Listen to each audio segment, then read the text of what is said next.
भक्त हृदय प्रभु प्रेमियों, बड़े सौभाग्य का विषय है कि आज यहाँ आप सभी प्रभु नाम स्मरण करने और उनकी नाम महिमा सुनने के लिए इकट्ठे हुए हैं।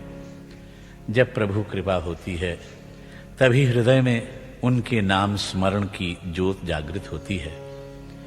जीवन के कितने ही पल प्रभु नाम स्मरण किए बिना यूं ही बीते चले जा रहे हैं।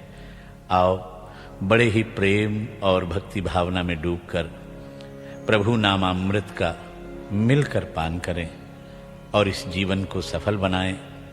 न जाने फिर ये शुभ अवसर आए या न आए। आज एक और खुशी की बात है कि हमारे कुछ मित्र कलाकार यहाँ आए हुए हैं जो मेरे साथ संकीर्तन में भाग लेंगे। एक बार हम बोलेंगे और फिर आप सब बड़े प्रेम से बोलें।